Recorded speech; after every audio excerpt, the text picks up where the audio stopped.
Let's drop the green flag on this episode of the Talent Tank Podcast with your host, Wyatt Pemberton, bringing you the best, fastest, most knowledgeable personalities in Ultra4 and off-road racing. Here we go. Back for another installment of the Talent Tank on this glorious day. I'm glad everyone tuned in for this amazing individual I'm looking at here on the Skype screen. Ryan Miller of Campbell Enterprises. Ryan, how are you, man? Doing good out here in Arizona. And you know, there's people, you're right. And we're about two hour differential. It's you're 2 hours behind me. And people probably listening going, Ryan, who's Ryan?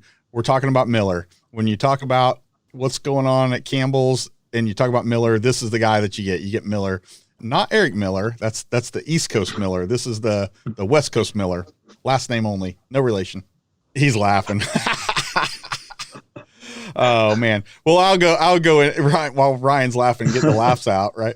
Well, so Miller's the current driver of the number 35 AZ, the white Monster Energy Nitto Curry car out of the Campbell Enterprises stables. You guys might know who number 35 normally is. That's actually Bailey Campbell. And Bailey is expecting. So we're all celebrating. Yep. She asked me not too long ago if I wanted to drive her car, and I wondered why. She said, well, we're going to be having a little baby. And I said, oh, well, congrats. Yeah. So that was kind of unexpected. Her and Brian, it would have only been odd if she'd asked you to drink her beer for her, right? Yeah.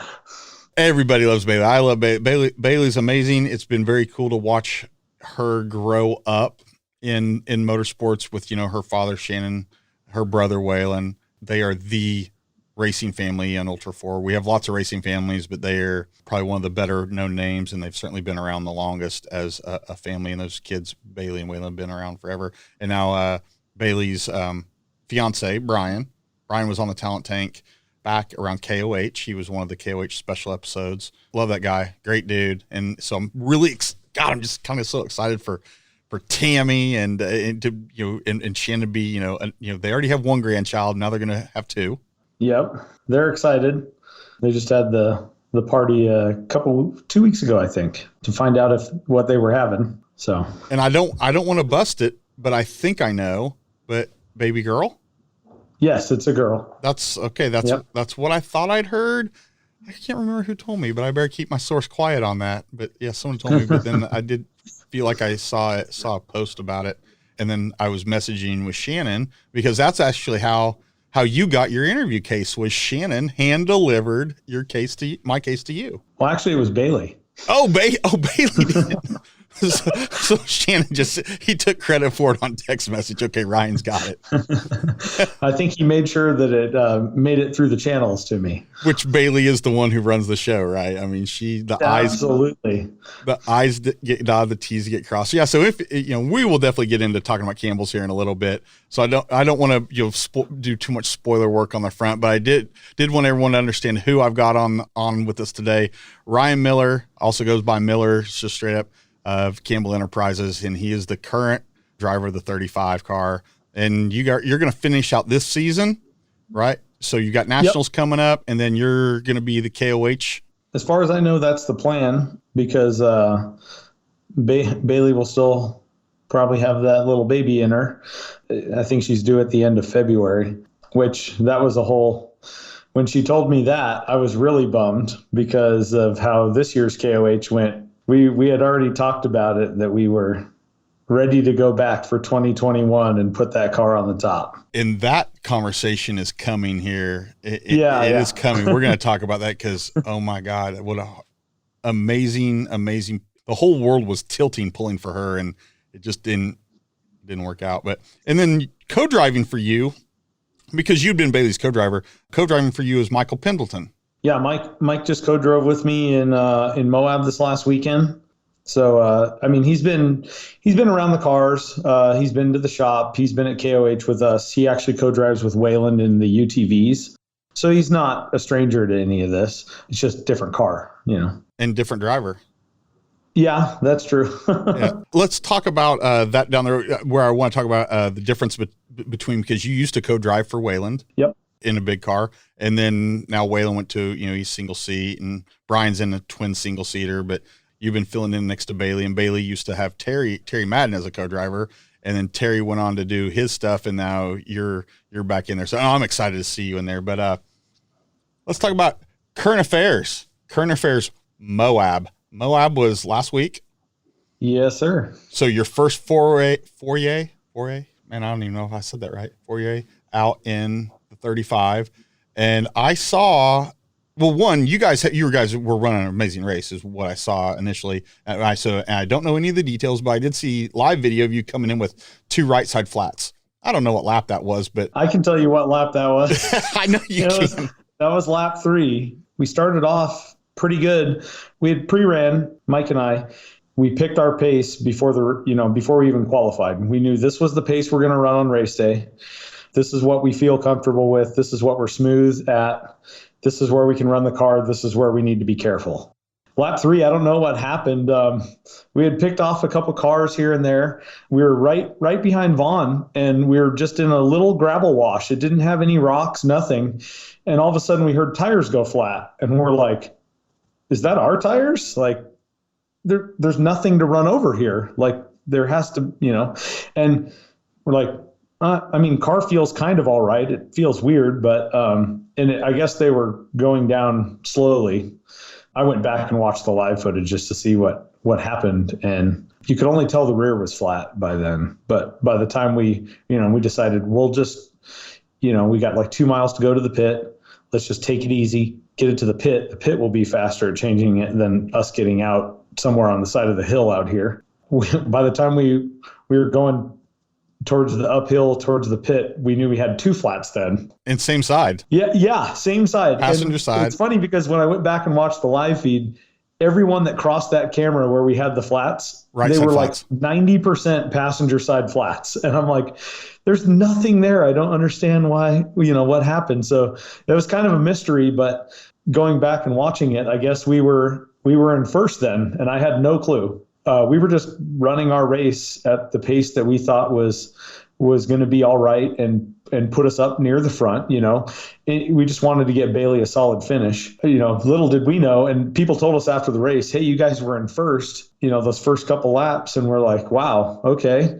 It didn't feel like we were, abusing anything or running too fast or anything. We knew we had passed a couple of the big dogs, but where did you end up qualify? You qualified really well too, though. Yeah, we were 11th. Yeah. Which normally I don't like qualifying because, there's guys that'll take chances at certain things. And, that's not my role in this I'm not out there to put that car on the pole. I'm out there to get it near the front, and however the cards fall, that's how they fall. And we're trying to get Bailey a solid finish. But yeah, we were really happy with our 11th qualifying position because we knew we were in a good spot to start the race. We were behind the Gomez brothers, Cody Addington, Lauren Healy, Vaughn Gittin, Shannon, Paul, Bailey, all those guys. And actually, when we had those 2 flats, we had passed everyone but Paul, Bailey, Shannon, and we were right behind Vaughn at that time. I mean, that was outstanding. So there's a handful of guys that are kind of like advisors that I bounce ideas off of and bounce people off of and bounce conversation off of and get background stories. Just advisors. They're just a good core group of folks that are involved in Ultra4, and they knew that we were set up for this week. And so I started getting texts. They're like, Ryan Miller is on fire. This dude is killing it. Like, where did he come from? Like, but they knew, your background, they knew the story, but at the same time, they're like, why hadn't he been driving longer? Right. Well, it's Bailey's car, Yeah. Why didn't Bailey get pregnant sooner? Damn it, Bailey. No, to be honest, I've actually raced on a very similar course there before for a few years in Dirt Riot. I was comfortable with the course because I knew about 60% of it, and I knew what could hurt you and what couldn't. The rest of it wasn't that bad. We already knew our pace. We already picked it before the race started, and we said, this is how we're going to run. We're going to be smooth. We're going to try not to kill tires. We're going to get it to the finish. So what did you think about about the course? Did you think Ultra4 put on, they put together a good course? That's JT and company, that they managed it well? I told JT and Dave they did an awesome job setting up that race. I actually talked to JT after pre-running about the course, and it's a course where you don't need 850 horsepower. It's a driver course. No, one of the pieces of feedback I got was like JP Gomez saying he's never been so sore after a race as that race. He was super sore on Sunday, Monday, versus KOH. He wasn't sore at all after a KOH, and KOH is hours and hours and hours longer. He said it was just brutal on the body. Is that fair? I didn't feel that way. I know the course itself is, I talked to Bailey a little bit ago, and I was telling her I would compare it to if you took out all the desert at KOH and only raced the rocks, this was still more than that. Well, there you go. So, it's definitely a driver course, but I don't know. I just felt we had our car set up good, and we were driving it hard where we could and taking it easy where we needed to take it easy. And I didn't really feel, beat up at all. I mean, I actually talked to Levi Shirley, and he said, I got to be honest with you. I got to ask you a question. Do your arms hurt? And I said, yeah, actually they do, because there's so much steering going on, because every 50 feet you had to make a turn. Oh, that'll wear you out. Yeah. You were running in first. You were having a great run until you weren't, right? Yeah. What ultimately ended up being your issue? Well, the two flats slowed us down significantly, especially when we pulled into the pit, because despite the two flats, Shannon also flatted on the same lap on passenger front, go figure. He pulled into the pit, they said, like 20 seconds ahead of us. So they just got the jack under his car, and we pull in right behind him. We had already warned him we have a flat tire, so they knew we were coming. I don't think they knew that we were that close behind him. So they all look over at us as we pulled in, and we're like, uh-oh. That's a problem. You two both aren't supposed to be here at the same time. Yeah, well, Brian pulled in behind us, too, with a flat. Oh. So we had 3 cars in the pit at the same time with 4 flat tires. So that was kind of a cluster, if you will. They were only set up to pit 1 car at a time, so we had to wait till Shannon was done before they could pit us, and they had to change 2 tires. And then we finally got to take off. So, most of those positions we had gained physically, we gave up, which wasn't, we're still good on time. But we ran laps 4, 5, 6, 7, real clean, no problems, no issues. We actually finally asked the pit how we were doing after we finished our 7th lap, and they said, "You're 5th physically, we're not sure on time." And I guess I was up there on time too, at least 5th. We ended up making it to the top of Green Day, and same spot, passenger front flat. Like, you got to be kidding me. But that one, it wasn't just some random thing in the bottom. I actually clipped a rock that was in the bank. It was 100% my fault. And I was like, well, we're 5th physically. We got a half of a lap to go. Let's just limp it to the finish. We started driving. We made it about a quarter more way through the lap. So we were about 3/4 through. And there's one hill climb that you got to go up before you descend down into Strike Ravine. And it wouldn't go up the hill. We're like, what's going on? So I backed up, gave it a little throttle, still nothing. The front end just kind of fell off sideways off starting up the hill. So I knew that we had nothing in the rear end. So I checked transfer case, shifter's all good. My co-driver jumped out. I gave it a little throttle to spin it, and he said, yeah, drive shaft spinning. And I'm like, okay, obviously something's wrong, but there was no noise in the car, no clunking, no grinding, no nothing. So we were just baffled as to what could be wrong. So we decided, well, this is the last hill climb.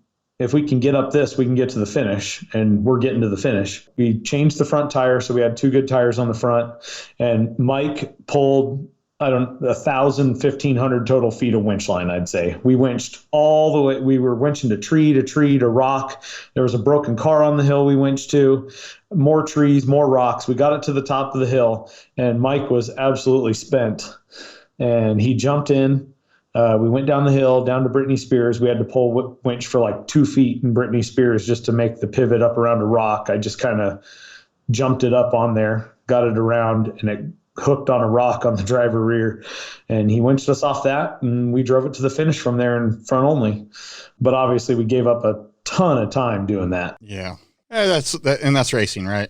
The other thing that added to the fun was the impact in the car didn't work, so we had to change the tire manually. So that took a little bit extra. That's why Michael Pendleton gets paid the big bucks. Yeah.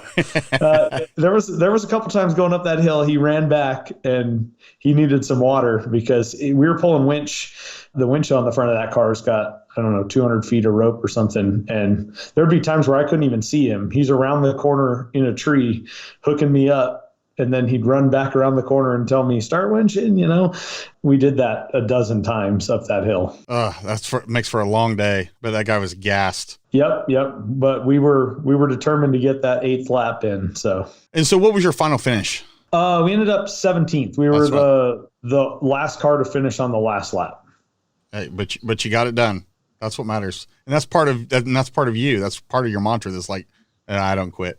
Yep. That's one thing. I was talking to Bailey about this before, and I was trying to come up with, I don't think we've ever DNF'd a race in her old solid axle car or the new IFS car. Hey, that's a good stat. Just keep going. Always got it to the finish.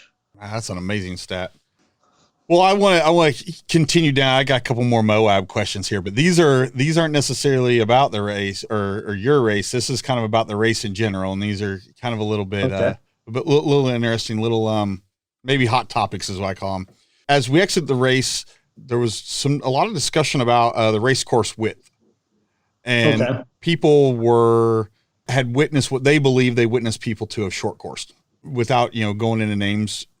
I don't think that's fair to discuss, but what is fair to discuss is, there's nothing in the rule book that talks about race course width, in which I wouldn't think there would be, because you can't make the same race course width work for Kentucky or work for Roush Creek or work for Oklahoma or work for, Fallon or work for Vegas, especially Moab Moab. There was times where we literally hung 180 turns and went back the same way we just came 50 feet to the side of it. Exactly. So to go, what I've heard, what's circulated back to me is, no, it's 150 feet either side of the center line of the course. And man, I'm like, I've never heard that, except for when we've talked about the center line at KOH. And I always thought the center line at KOH in the desert was 100 either way, but in the rocks themselves, it was 50.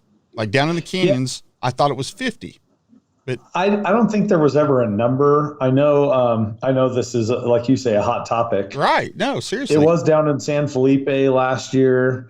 Like you said, not naming names, but I had discussions with some people that asked me what I thought that rule was supposed to be after that race. As far as I knew, it's always 150 feet in the desert. But at KOH, JT or Dave always say, you have to stay in the canyon on the rock trails. You have to stay in the canyon. You have to stay in the canyon, which this year they said, all right, if you want to take all the bypasses along the side on lap 2, you can. But on lap 3, you have to stay in the bottom of the canyon. No, taking any little side hills up and around, anything like that, which, like you say, it's hard to adapt one single rule to all the races or to every little segment of the race. Yeah. But like in Moab, there's times you're in the same canyon going up and down. Right. So, how does that work, Hey, so you're off course going up and on course coming back. I don't know. Yeah, I don't know, but it's the same thing. Like if you chop a corner, obviously the apex of the corner is the furthest point of the course. So you'd have to stay within 150 feet of that, I guess. I don't know. Well, I know I looked through the rule book and I got to say, I can see why let me back up. I don't believe in having a rule book that is 600 pages. I don't believe in that. I don't believe you should have to define every single thing about the race, the car, the safety. You shouldn't have to really dot your I's and T's for everything. And to expect Ultra4 to do that, I think is a disservice to them and a disservice to anyone that wants to race their series. But that said, I think I'd like to see a rule in there that says race course is a maximum of 150 feet either side. If it's going to be smaller, it will be discussed in the driver's meeting. Yeah. And each race gets a different driver's meeting. So at a minimum, everyone knows 150 feet is the maximum it will ever be on any race course at any given time on any segment. But on specific race courses, you have this different rules. Like it's still going to be the maximum 150, but it may be less. Yeah, that discussion always happens at KOH because people always ask, can we take the side hill through Clawhammer, or, going up upper, or lower Big Johnson? Can you, take the sand hill on the side through half the trail or whatever, and all that always gets discussed. The hot one's always the up and over bypass for aftershock. Right. I have a feeling like I would be even running what I would feel like is the cleanest race. I still feel like I would be having doubts about, did I just short course? I didn't intentionally do it, but did I just, And that's not racing. That sucks. But like I said, I know there was a lot of contention again at this race. It seems like lately we've only been talking about timing issues, but it seems like with USAC stepping in, at least we believe the time this time, but there's no real way to check their work. So now it used to be Ultra4, we could kind of check their work a little bit. Now it's like, well, there's no ability to publicly audit it, but at least we're supposed to have more faith in USAC, right? They still have the data. I mean, that doesn't lie. Yeah. And, what came up in Tennessee, that was actually from me, because we knew that we had finished at least third in that race, and they had us down as fourth. And they had Shannon as third, and Shannon's like, there's no way Bailey beat me. She started 12 places behind me and finished 2 minutes behind me. That on 30-second start intervals, that doesn't make sense. And, discussing with some Ultra4 people, they're like, well, all you guys in the top teams are usually keeping times as well, because you have an idea of who's behind you, who's in front of you, what place you're in on corrected time. Because even Josh Bleiler at that race, who finished second, he even said after we finished, man, it's going to be really close between you guys and us for second. And it ended up being like 20 or 25 seconds or something. So whenever they said that Josh beat us by 9 minutes, we're like, that ain't right. No, that's not right. So, and it is true, like we do. Obviously, Josh does. I'm sure Eric Miller, almost same team. The Gomez's, they keep time. They all keep time. Yeah, they know exactly where they're at on time. So yeah, you have to know where you can push and not push, and who's looking where. I mean, even if you can do the intel and know where the other team's spotters are and know where they have, blind spots. Sometimes you can get a run on the competition in front of you in the blind spot. You can run hard in their blind spot between spotters, and next thing you know, you've got a good run on them, and they didn't realize it. Yeah. As we get into, talking really deep strategy. Yeah. I guess, last year at Ridgecrest, when we ended up second, like 30 seconds behind JP, he said that, his brothers had binoculars and they were at the pit and they were timing us we were so far away they couldn't see exactly where we were, but they had binoculars and they were timing us in random splits where the race course paralleled the highway, and they were radioing to him saying, you need to go faster, she still got you on time. And so we knew that we needed to chase him down too, so we were both running crazy to the finish line, just pushing all limits. I mean, but that's what you have to do. And that's just, I consider that just smart race intelligence. And there is some teams out there that definitely have the race intelligence on lockdown. I mean, they're pretty hardcore about that. So it's when there's a discrepancy in timing or whatever, it falls out pretty quick. So to my next question though, which is along that, why do you think that there is a reluctance in Ultra4 to throw a red card? I don't know. It's probably more of a respect thing. Unless you have the hard evidence, that like, are you really going to just speculate and say, I think someone did this or anything like that? Because a lot of these guys, they all help each other out off the course. Right. On the course, I mean, the helmet's on, and as JT says, everyone gets stupid. But I think back to Racing Dirt Riot, Big Rich made a thing where he said, if you want to throw a red card, you got to put $100 down.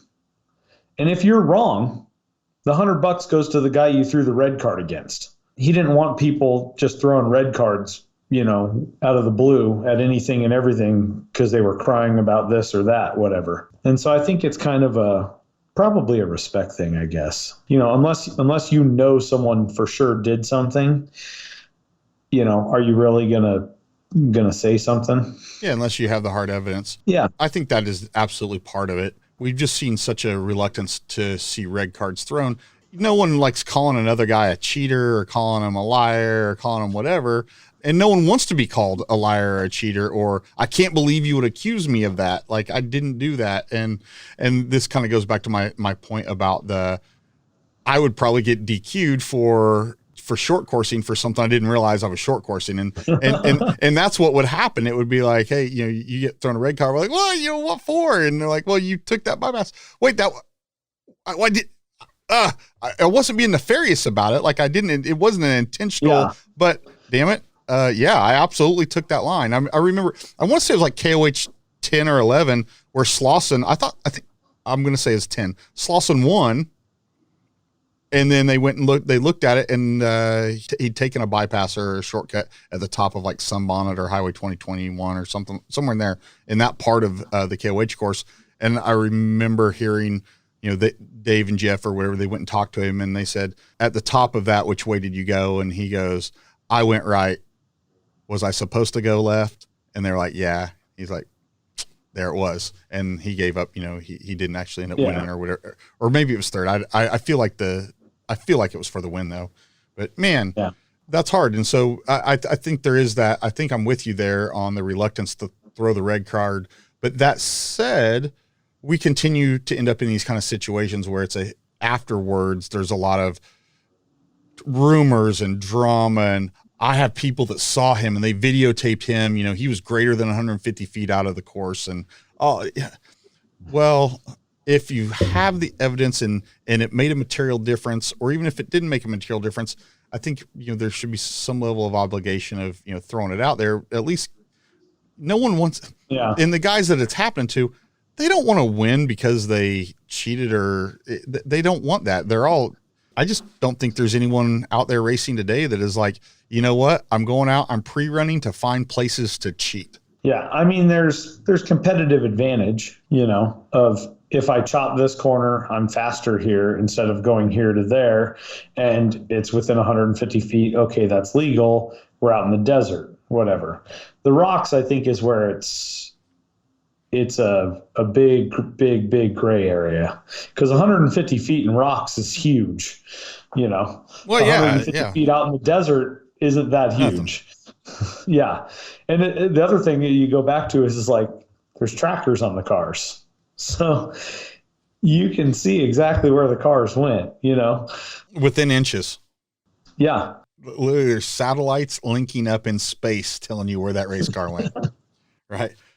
Yeah. Well, let's talk about you, man. Let's get off of the drama and the hoopla of last weekend in Moab. Let's talk about Ryan Miller. Ryan's he's a Phoenix guy, but you live in Tucson now. Yep. Grew up in Phoenix all the way up through high school. Moved down to Tucson to go to U of A, and here I am. Growing up, though, mom, dad, siblings? You have any siblings? You're an only kid? I have a younger sister. You have a younger sister. Does she live out in Phoenix? She lives in Phoenix still, yeah. Ah, nice. What made you move to Tucson? U of A.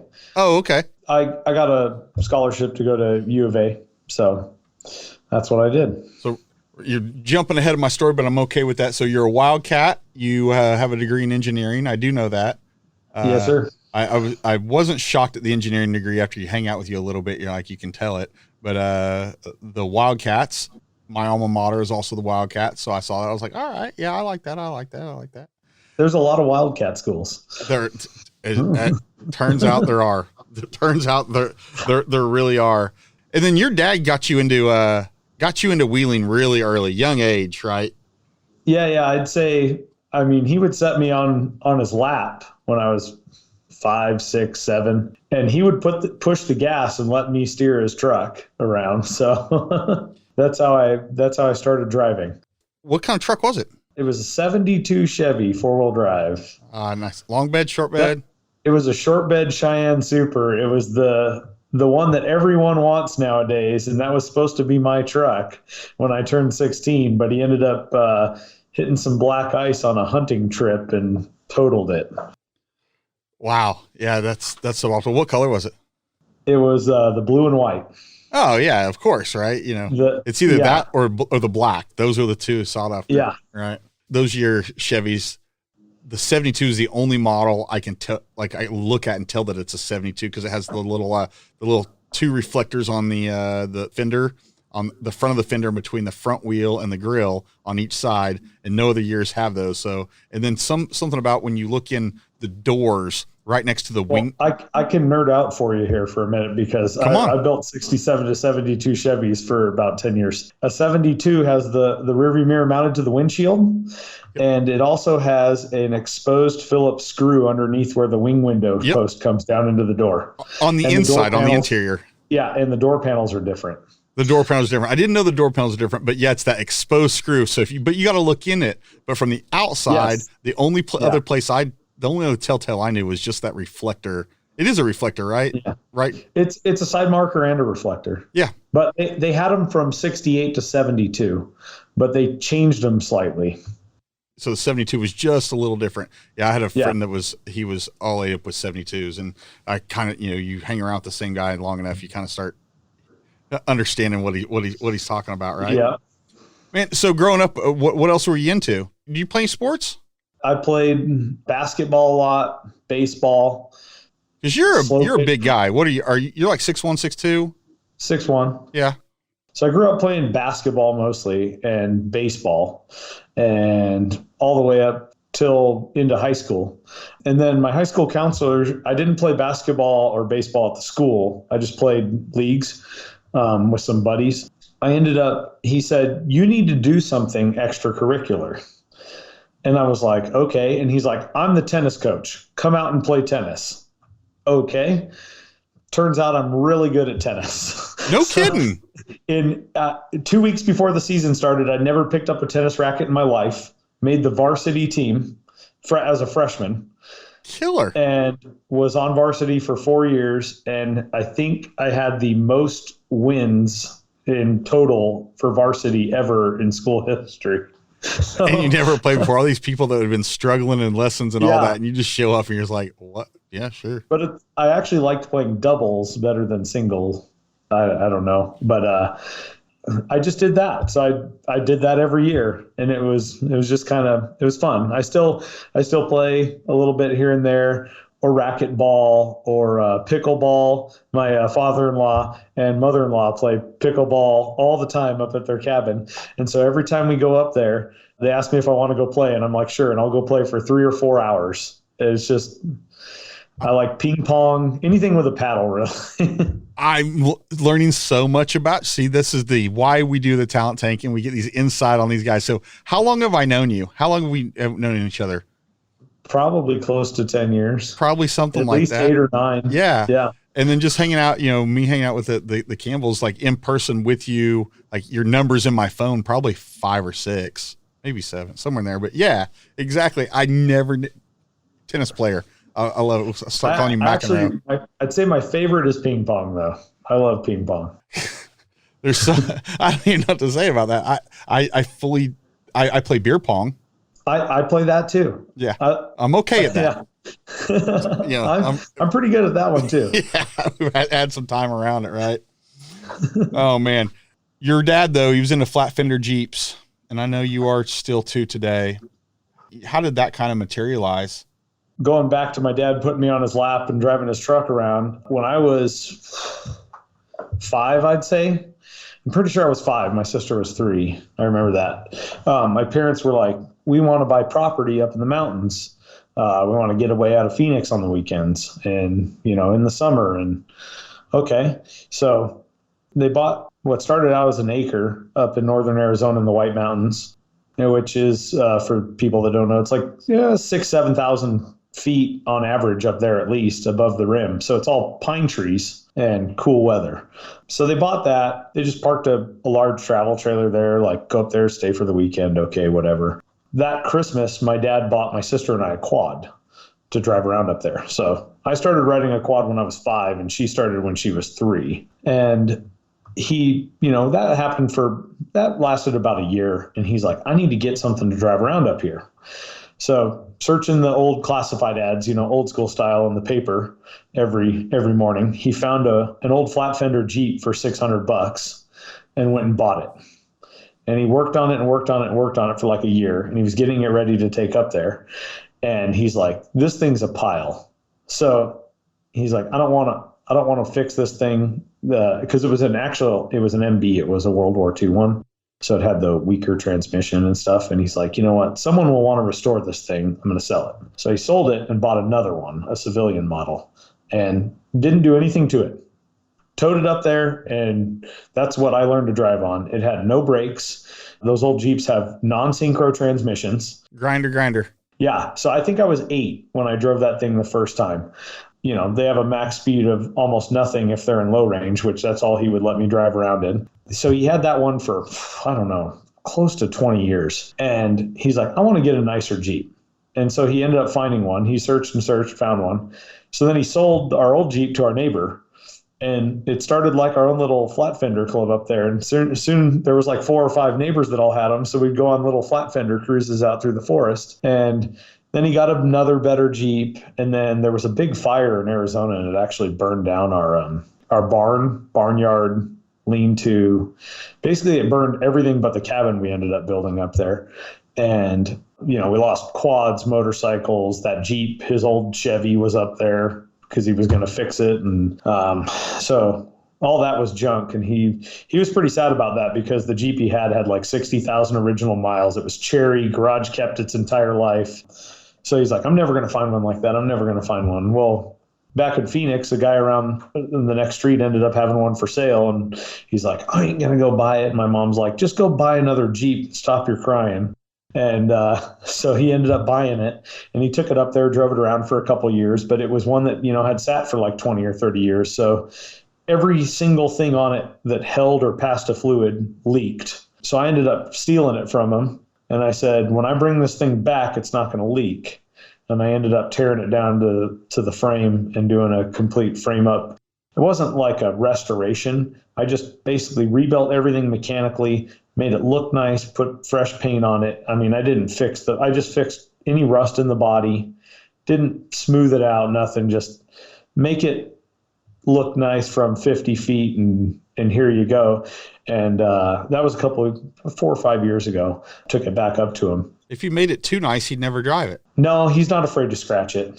Because that's what, up there, it's all pine trees and stuff. And he finds these old logging roads that have been abandoned for 40, 50 years. And the only thing that you can fit down them is a Willys Jeep because they're all overgrown. We actually, Brian and Bailey came up there one weekend in their Jeep JL, which he's got, 40s and Curry 70s, and it's super wide. And my dad starts turning down some of these trails, and I'm like, hey, he's not going to fit. And he's like, oh, yeah. He like forgets because every time I go up there, I try to take mine, and because I have one, and go cruise around with him. You mentioned earlier, the neighbors all started getting him. You had a little Flatfender club, but now you've kind of resurrected. You kind of have a Flatfender club going now because you've convinced a handful of people to also get in and go out with you guys. Yeah. Like I was mentioning on that weekend that Bailey and Brian came up in their new Jeep, I was trying to tell Brian, hey, you got to get one of these. They're so much fun. And he's like, no way, those things are piles. I would never want one, And I was like, riding it. And he rode in it. And I was like, you want to drive it? And he's like, all right. And then I don't even think he made it home, and he was already searching for one. That's hilarious. He's like, these things are so much fun. He goes, I'm actually shocked at how well they ride. It's just because they're so small. They have no wheelbase. They're not wide at all. And you just kind of bebop along through the forest trails and just have a good time, And Brian's dad, Art, ended up wanting one too after seeing the fun. And there's a whole bunch of their neighbors up there in the Southeast Valley. They've got, I don't know, 30 or 40 of them by them up there now. That's hilarious. I've seen you guys doing just Flatfender rallies, and you guys are cruising around. no roll cage, no. And like I said, you're 6'1". You're a big dude. Brian is also a very big dude. So both of you two kind of like big dudes in a little car. They're very small. I wouldn't want to be any taller and drive one. I can tell you that. I already cheated and I put a military column in mine to make the steering wheel further away because your arms are up in your chest otherwise. Just doing little work to them here and there, and there's little differences between them that get you more leg room or not, and they're cheaper than a Razor, right? Yeah, well, they can be, right? I mean, you can. Yeah, you're supposed to. This is where I say I hope my wife doesn't listen to this, right? I mean, Brian's got a really nice one. We were talking about, and I might not drop last names before. Brian Crofts. Brian is an Ultra4 racer as well. He's currently engaged to Bailey Campbell, and like I said, we're talking to Ryan Miller, who's now driving Bailey's car. But so you can see how the family is always all pretty tight and hanging out, and the team's pretty tight and hanging out. Yep. Yeah, he wanted one that was very clean, low miles. So he searched for one and found it. And I ended up helping him build axles, transmission, transfer case. And when I say build, I mean we rebuilt the stock ones. And I showed him all the little tricks that I do to them. Of course, we put some cheater stuff in our axles like lockers, just so they're a little bit better. They're very light, surprisingly. They weigh nothing, like 2,300 pounds when they're stock. And that's pretty much what we're keeping them is stock. So, well, I've seen those videos, and it's a parade video of like the MB Jeep rolling down the parade, and like the guys jump off and like they take it apart, carry the like axles out, wheels out, engine out, and then they carry it 50 feet and put it right back together, and then they all jump back in it and they roll another block and they take it apart again. Now it's all set up with like quick disconnect stuff. It's obviously set up for the parade, but they're very easy to work on. Like there's nothing to them. They're super simple, old school carburetor, gravity feed fuel line to a mechanical fuel pump. I mean, it doesn't get any simpler. So as we move away from talking about Flatfenders, I'm kind of going to blur some lines here between talking about your wife, Kaylee, and some of the stuff you guys like to do together and Flatfenders. But one of the things you like to do when you're not racing and Flatfendering is, if I got this right, you guys, I know y'all love exploring, but you have a penchant for finding out, hunting old ghost towns, old mining towns. Yeah. So we like anything. We like going out and exploring all the time. And there's a bunch of places around Tucson here. I mean, there's Southern Arizona's like big turn of the century mining, 1900. So there's a lot of stuff. But this year, the beginning of this year, when all the COVID stuff went down and all the businesses shut and you can't go out to, eat and, this little small town, that place is closed. Okay.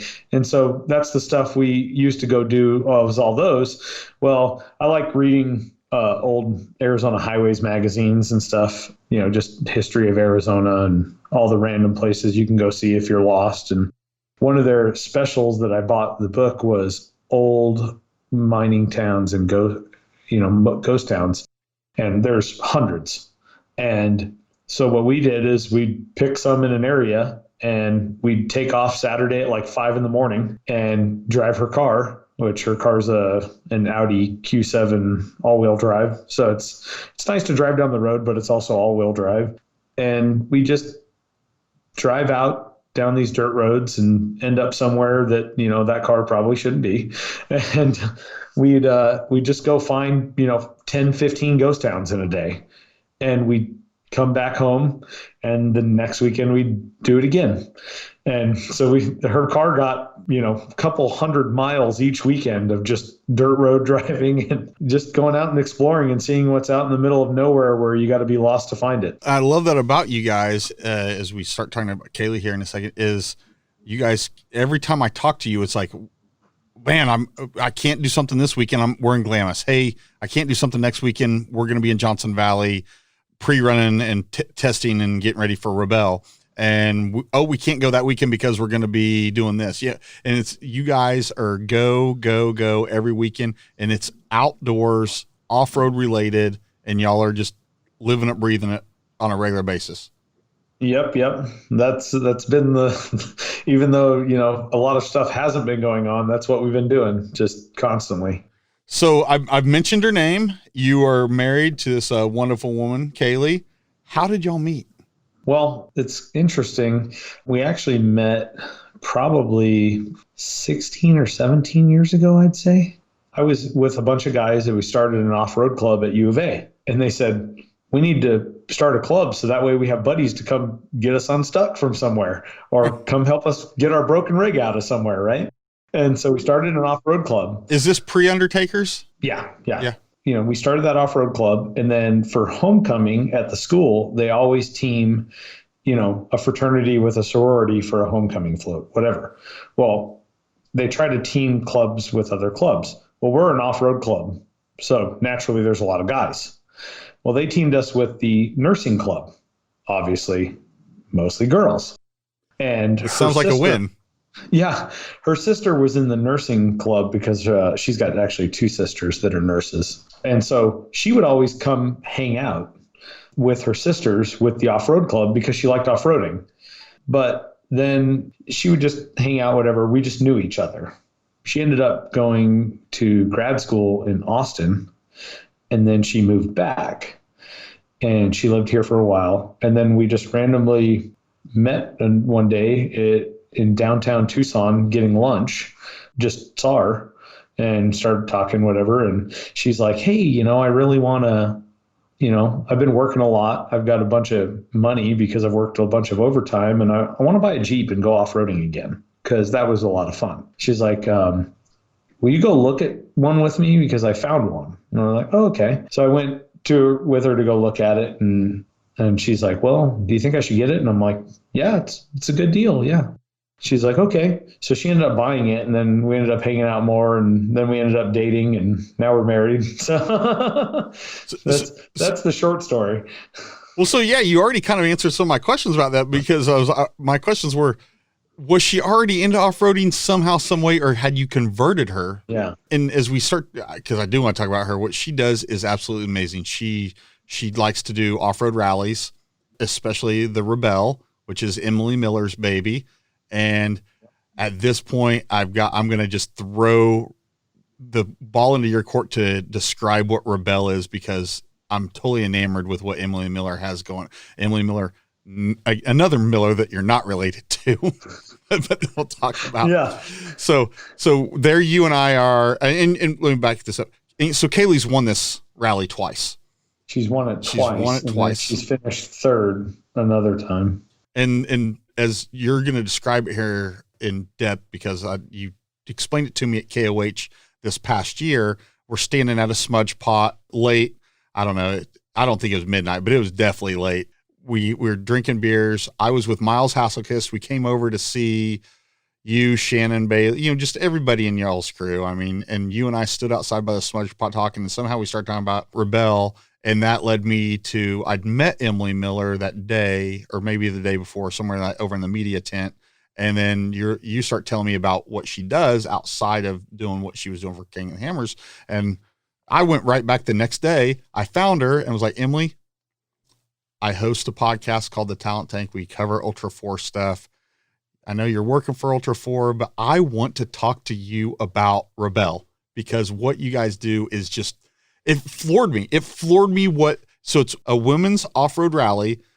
And now just walk us through some of the crazy stuff you were telling me, like the wheels, like how many feet, and you got to know the rotation and navigating and compasses and sextants and no GPS and one spare tire, and ladies slashing a tire and they don't have a pit crew to change it. And not only that, if they use their spare, they're like stitching up tires on the side of, the road. Yeah. Come on. Give me your elevator pitch on this.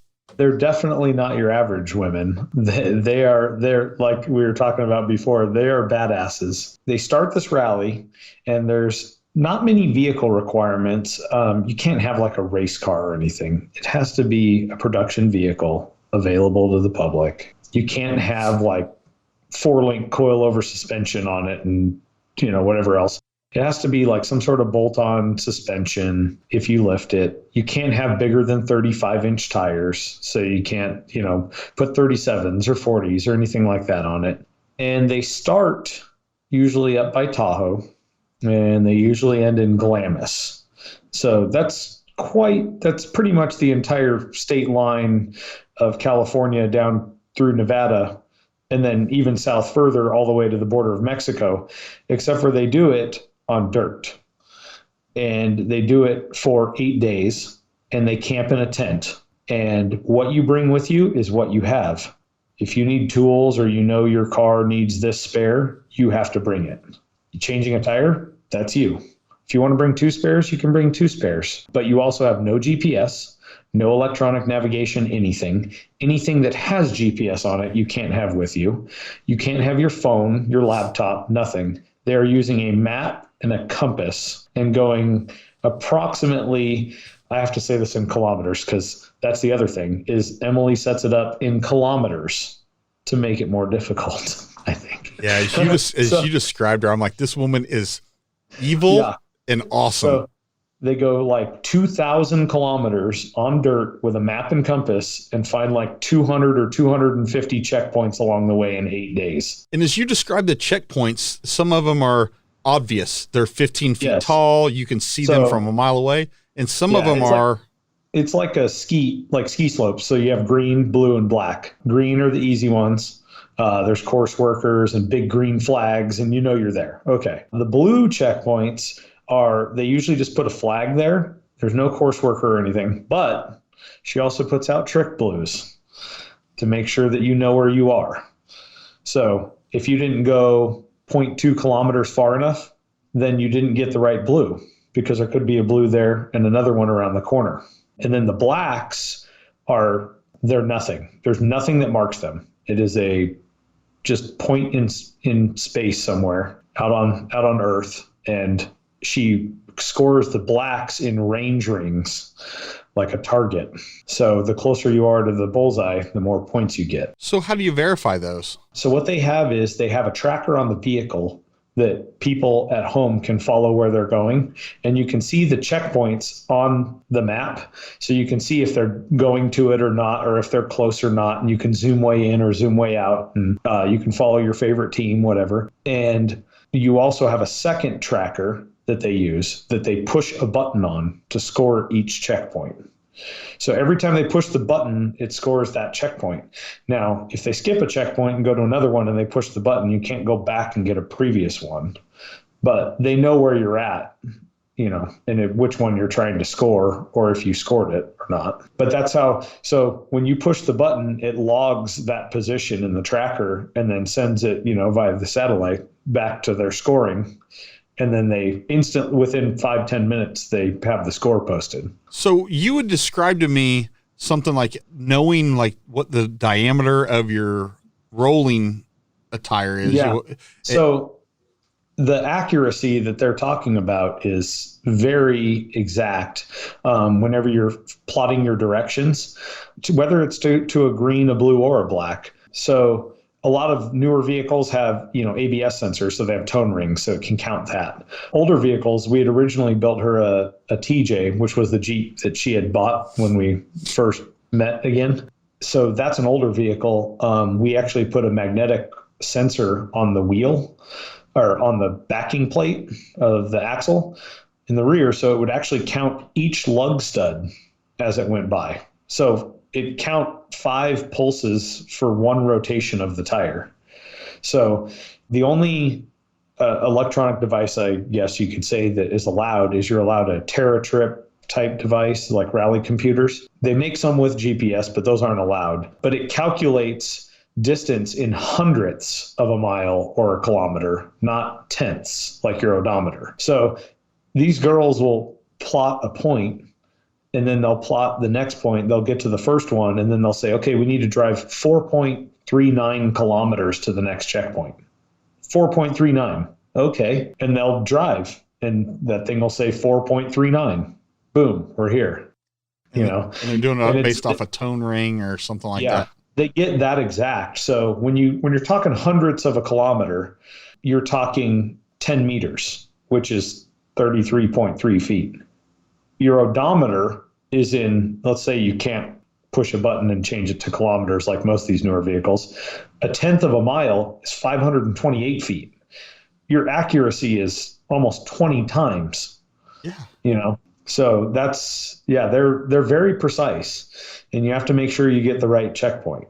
So the same checkpoint isn't for everybody. There's 3 different groups. So some days they could all have the same checkpoints, and other days they have 3 different checkpoints for the 3 different groups.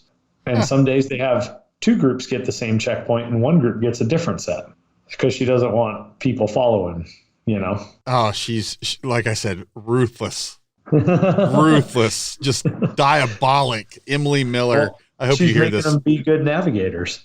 Oh, absolutely. And like I said, all these women, so there's 2 of them in a car. They're attached at the hip for 8 days. They are tight. Yep. Before they leave base camp, they have to, if it's a day that they're not staying at base camp again, if it is, they leave all their camping gear, but they have to pack up their camping gear. They have to plot all their points, eat breakfast, load everything in the car, take off from the start line. And then from that point, once they're done with all that, which is a couple hours, they have 10 to 12 hours to collect all these checkpoints for the day. And then they get back to another base camp or the same one, eat dinner, set up their tent, go to bed, do it all over again for 8 days straight. So impressive. So impressive. As you were telling me this, I think my jaw was just fully on the ground there on Means Dry Lake going, no way. And then I'm also visualizing my wife doing this, and I'm like, no way. No way. She'd be absolutely never know on any God's green earth. But your wife, Kaylee, does. And she's won it twice. That's and now, so you guys were just out in Johnson Valley a few weeks ago, or a week before Moab, doing some testing and getting ready for Rebelle, because Rebelle is coming up here pretty quickly, right? Yeah, we're leaving next weekend. There you go. Or when this airs, it'll be the end of this week. So now you have developed a pretty good relationship with Emily Miller with Rebelle over rules and regulations and logistics. And does she dread when she sees your number pop up on her phone? No. She probably calls me more than I call her. I've actually taken a lot of me and another guy here, I should say. He's in Phoenix. His wife does the Rebelle too. And there's probably a group of, 6 to 8 of them, around the area. And we'll go set up practice courses for them. And we'll do the same stuff she does. We'll give them trick checkpoints, fake ones, make them really think about what they're doing and take them out. And that's, that group, there's a couple of them from Southern California that actually drive out just for the day to hang out with them and go practice. But yeah, we were in Johnson Valley it was a couple weeks ago, 2-3 weeks ago. I don't know if it was actually that long, but it feels that long ago. And we actually went to Glamis too. It was very, very hot. I've been to Johnson Valley, not during KOH, not this time of year, but it was 2 days in a row of 117. And we were like, yep, we're leaving. Sounds miserable. Yeah, we're just happy. We actually just got a new rally Jeep for this year. We're making sure that it doesn't heat when you leave the AC blasting in 120-degree weather in the sand. So that's something good to know, right? Yeah, you got to make sure, because the 99 TJ we had built her, it was built specifically for that rally, and it killed it. And because I built something that's comfortable to drive, bulletproof, and that had a spare for literally everything. So that way they were 100% self-sufficient, and it did its job and they won. But it just, as things progress and change, last year, I guess, she didn't do it because she had just got a new career going. So she took a year off. And they had a really long first day, I guess. It was like 8 or 9 hours on the highway. And she's like, my TJ is not built to drive 8 or 9 hours on the highway. It's built to drive in dirt all day long. And so, cruising at 50 in dirt is a whole nother thing than cruising 80 down a highway. Right. And that thing was built like with a top speed of like 65 in mind. So it's like way over geared, so that way it doesn't struggle at anything ever. And it wasn't right anymore, The rally had moved around. Yeah. It had been changed up. Hey, that happens. Evolution. Yeah. So we got a new Jeep and we've been working on it, and there's still a few things to do, and we got about 10 days before we leave. So you ready? She's ready. And now who's her co-driver too? Her teammate's Tara Lynn Petteritt. That's right. I probably said it wrong. I can't ever pronounce it right. But everybody knows Tara Lynn. Yeah. Tara Lynn's out of, she lives in St. George, I think, right now, but she used to live in Moab. She's just like my wife. She's wants to go out and play outdoors all the time. She has her own little Toyota buggy that she drives around, and she fixes it, modifies it herself, built it herself. So that's something else. As I'm looking forward to putting together this episode, I have to do one thing, right? One of the check boxes on my list is a headshot. So usually, I go stalk through your Facebook and your Instagram, and I find a good picture of you. And if I don't, then I call my good buddy Alan Johnson at Ultra4, Mr. Dusty Gnome over there, and he usually has a good one for me. But I didn't find one for you. But what I did find was you and your wife have a penchant, and I don't know if this is just because it only shows up on Facebook, but you guys have a lot of ugly sweaters. She has an ugly sweater. We actually have an entire closet in our house dedicated to ugly sweaters. Even better. She likes throwing an ugly sweater party every Christmas for all of our friends and stuff. But yeah, one bedroom that we don't use has the closet, and it is full of ugly sweaters. No, it was truly ridiculous. And anyone that, they'll see the links to Ryan Miller's Facebook page here with the episode, but I give you examples of his photos, and it's like way too many ugly sweaters. So like I was like, oh yeah. Oh, well, that was Christmas. And then you keep scrolling, you're like, well, that's a different ugly sweater. And then you scroll over like more ugly sweaters and then more ugly sweaters. I was like, okay, yeah. I've seen enough. I've got to write this down. I got to ask you about it. That's good. It's like the tribe guys, like Adam Shearer and company, they have boxes of wigs and and they throw wig out parties. They wig out, just bring out the box of wigs. I don't know how that works with COVID though. I mean, you still wear your mask, but then you're just swapping wigs. I don't think that applies. I don't know, right?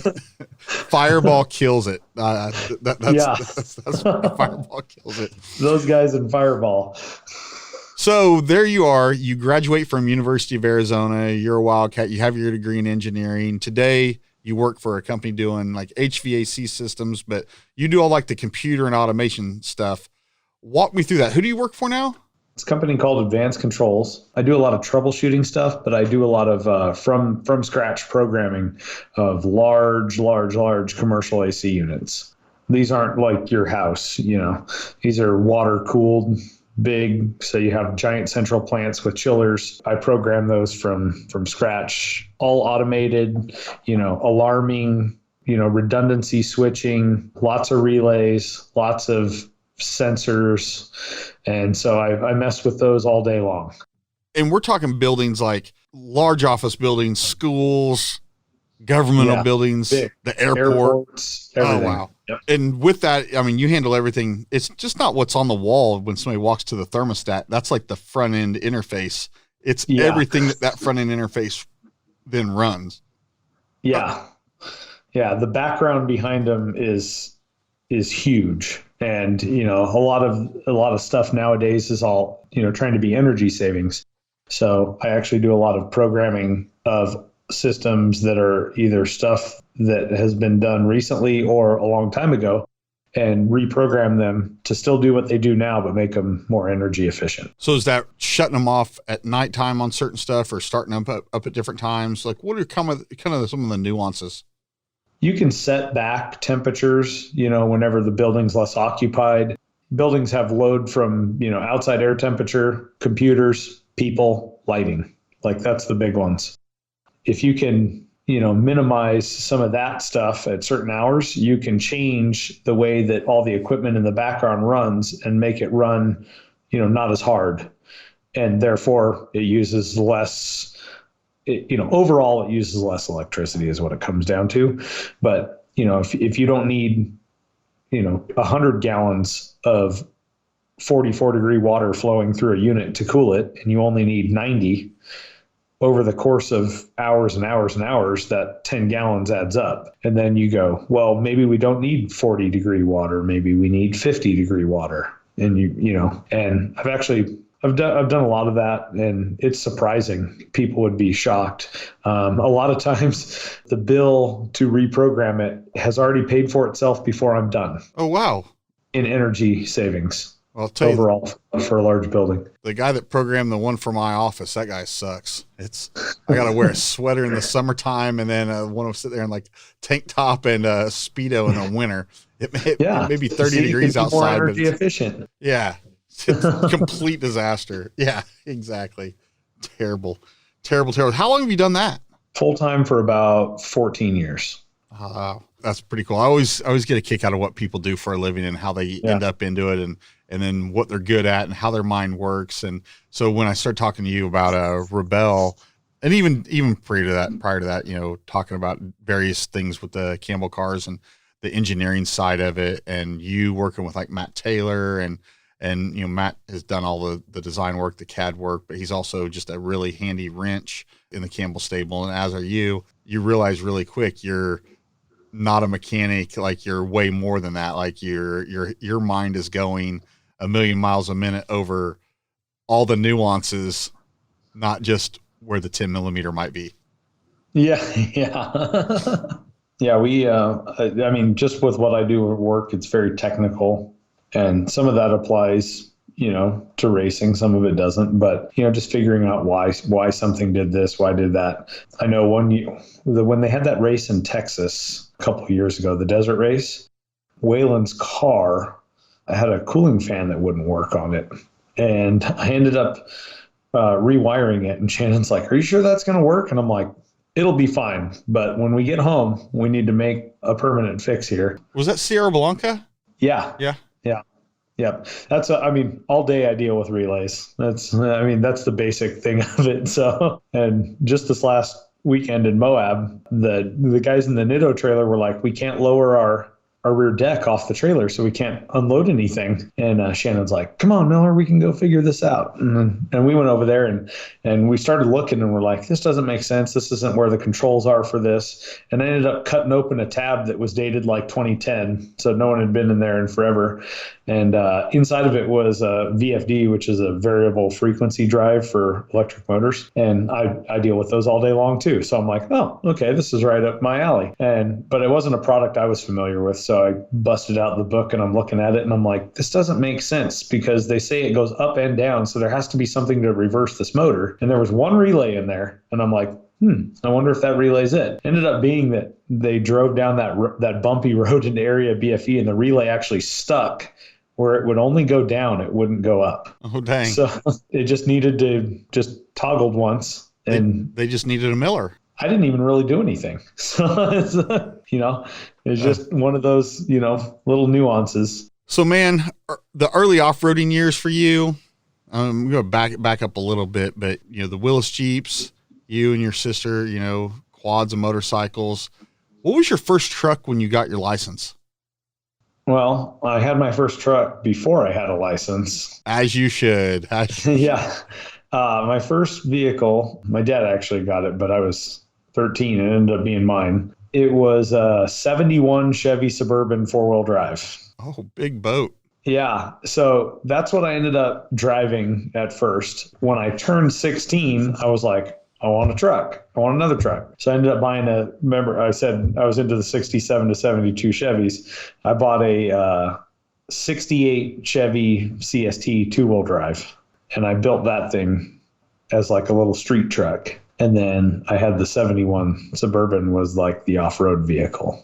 The Suburban was ugly, and it was actually for one homecoming with the off-road club. It was a MASH theme, and one of the guys had a Willys Jeep. So we put it on a trailer and they're like, hey, can we paint your truck olive drab? And I was like, sure, because it was my Suburban and I didn't care. So we painted the whole truck olive drab and it stayed olive drab forever. But that was it was on 37s and 1 tons and locked. And that was like my off-road vehicle, you know. And is that what you had when you kind of started getting into Pirate 404? That, and I probably had what would end up being my buggy, which was my Jeep YJ, as well. And then, so that's, you know exactly where I'm going, how I'm getting into it. So, you end up, that thing, you carve it up, this YJ, it ends up being your buggy. And then that's kind of about where I remember kind of knowing who Ryan Miller was, somebody, and that was around, and that centered around the Arizona Undertakers Club. Yeah. So when I got that Jeep, I built it into a buggy, and I got in Arizona Undertakers, and y'all just hit amazing. I mean, I don't like cussing on here, but you guys hit just amazing shit. I mean, you see videos of the vertical climbs that you guys are doing and the cracks, and like, no way somebody took something up that. Yep. Arizona Undertakers, all of them. Yeah. And they did it in reverse. You know, like that's some of the stuff these guys are doing now, because I haven't had a buggy for 4 years now, but I still go out and I, go wheeling with them or help scout some new trails. I've steered them to a couple that I've found and they've went and ran them, and people are just like, what are these? And they're all, rear steer 42s and 43s. And, there's a couple guys with red dot cars. And just making waterfalls their bitch. Yeah, it's funny because going back to KOH and smack talking on Pirate and stuff, the backdoor shootout, when that first came out, I was like, oh, this is our jam, and I had my buggy and I'd been to KOH, and that thing, we would do laps every night on backdoor 5-10 times, because our trails here, every part in the country is different. So you can't say, our trails are the hardest trails. It's all just different. We've had guys from Sand Hollow come down here and wheel, and their wheelbases are like 10 inches shorter than ours. So they struggle on the stuff that we make it easily up. And then you take our stuff to Sand Hollow and it doesn't work as good as theirs. You build your stuff to your local, what you do. Yeah. We have trails that have 6 or 7 back doors on one trail. So, going up back door is like, oh, okay, we'll just go up back door. Well, we got on Pirate and we're talking smack, and some of the guys were like new guys, or they weren't as seasoned at that stuff, or they'd never been to KOH before, so they weren't sure how you're supposed to hit back door. And a lot of them didn't even pre-run it, nothing. And I was the only one that made it up out of the whole, and I was like, you guys are pathetic. So then there was a bunch of guys from Oregon, and I had seen them on the hill, and we talked all week every night when we'd go up there and just do laps. And it was fun. They deservingly talked a bunch of smack about us because none of those guys could get up it. So yeah, I remember, like, this is harking way back to an old guy, Nolan Grogan. Not that he's old, he's only a couple years older than me, but he's an old school wheeler. And Nolan's thing was always like, if you can't get past the first rock, in the trail, like, basically, if you can't get past the gatekeeper, you can't do the trail. So yeah, if you can't get up back door, you don't deserve to do. And there's nothing behind back door, once you get over it.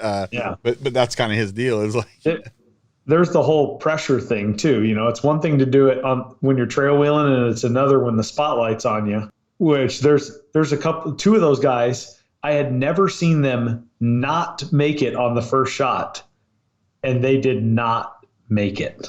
Oh. And I'm like, and then, the next night we'd go out there and they'd go right up again. That's how it works, right? Well, I mean, they had to put a helmet on, right? So, as Big Rich always says, things change when you have to put a helmet on and you got to dodge cones. Oh, you see things differently. And there's a little bit of more peer pressure, or certainly self pressure. And by that point, I'd already raced my buggy a few times, so driving with the helmet on, that doesn't bother me any. So you raced that. You ended up racing that car in 4800, right? I actually didn't race it. Not in 4800 for Ultra4, but you raced in Dirt Riot. They would lump what they called unlimited trail class, which was. It's basically 4,800 Ultra4 rules, but with no tire limit. So you could run 40s or 42s or 43s or whatever the hell you wanted. Where 4,800 cars, their only limit is single shock 37s. Well, the unlimited trail class was single shock, whatever the hell else you want. And so you ran that for a while, and they're dirt right, and you did damn well. Like I remember seeing very well. When I first raced my first race, and I didn't know what to expect, I was on leaf springs still. This was in the first year of Dirt Riot. It was just my old clapped out leaf spring buggy. And I was like, well, we'll try it and see what happens. I didn't race the first race of the season because it was like a desert race, but they were racing in Moab. And I was like, well, I'll go race in Moab. I love trail wheeling in Moab. I love area BFE. That's where the race is. Okay. I ended up winning the race with a broken leaf spring by like 15 minutes. And I was like, okay, well, I guess I got to show up to the next race if I won that one. And I ended up winning 10 or 11 races in a row into the following season as well. And this was in the beginning. So there wasn't, that many guys racing. And it was pretty much 4,800 cars weren't even a thing at the time. So it was just guys in trail rigs. And then it eventually got into the 4,800 class, evolved in Ultra4. And so those guys got lumped into racing with us in Dirt Riot, similar rules. That's, it is same cars. So I ended up, racing against a lot of guys that raced 4,800 and still race 4,800. But yeah, won a couple national championships, quite a few series championships. And like I was telling you about, racing with Bailey, I think there was never a race. I think I entered like 35 or 40 races over the course of 5 seasons, and I never did not finish one. That's insane. Good prep, right? Yeah. I always made sure the car was prepped very, very well, even though it was a pile, as I called it. It was a stock Jeep 2.5 liter 4-cylinder that makes 120 horsepower. And, the car I just raced last weekend almost makes that in one cylinder. So, yeah, right. No, seriously. Yeah. But perspective. Yeah. When I started racing that thing, like I said, I was broken on, I broke a leaf spring every race. I raced it in the first season. And I ended up getting approached by Brian Turner, who at the time worked at ADS. And they were like, hey, we think we want to work with you on something, because you have a buggy that works, has no power, but, we could showcase what good suspension does, And so we ended up modifying it after the first season. And I came out the second season with an untested rig that I literally loaded on the trailer. It was quite the feat to get it done, just gathering parts on time, from everybody. And my buddies helped me get it done. It was like 10:30 p.m. Arizona time, and Utah time's an hour after us. So it was 11:30, and the race was the following morning at 8 a.m. in Moab.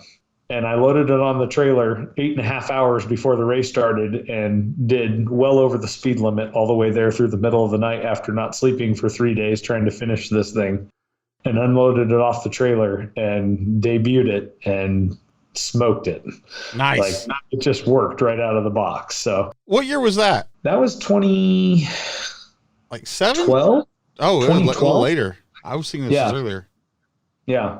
That's solid. I think Dirt Riot was 2011 when they started. So it was the second season. Where in there did you start running around with the Campbell crew?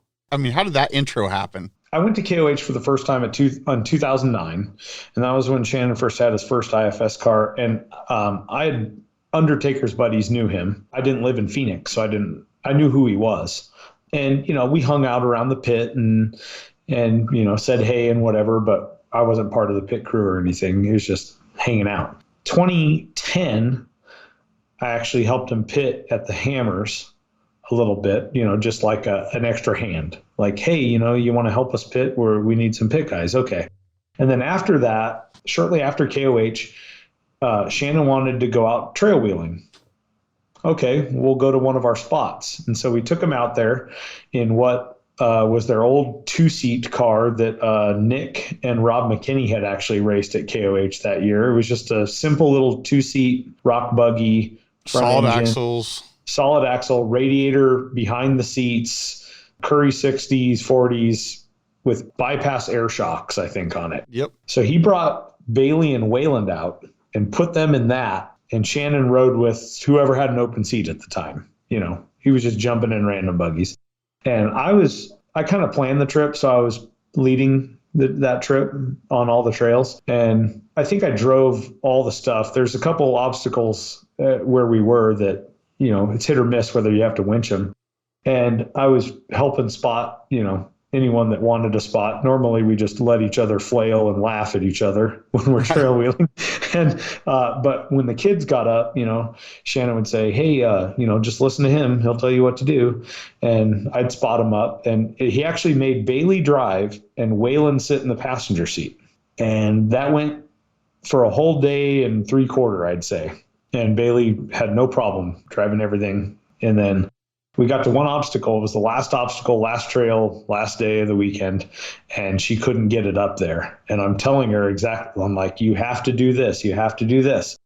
Once it gets to that point, you got to know when to go. And she just couldn't get it. And Weyland was sitting there absorbing everything I was saying and knowing exactly what she was doing wrong. And Shannon said, all right, let brother drive. And Weyland jumped in the seat and one-shotted it. And I think that made her angry. Because, he was watching exactly what she was missing from the passenger side, which that was the important thing on that obstacle, whatever. But then that next week, one of the Undertaker's buddies that, had known Shannon and had pitted for him at KOH and everything and had asked me if I wanted to help, whatever, goes, hey, Shannon wants your number. He wants to call you. Okay.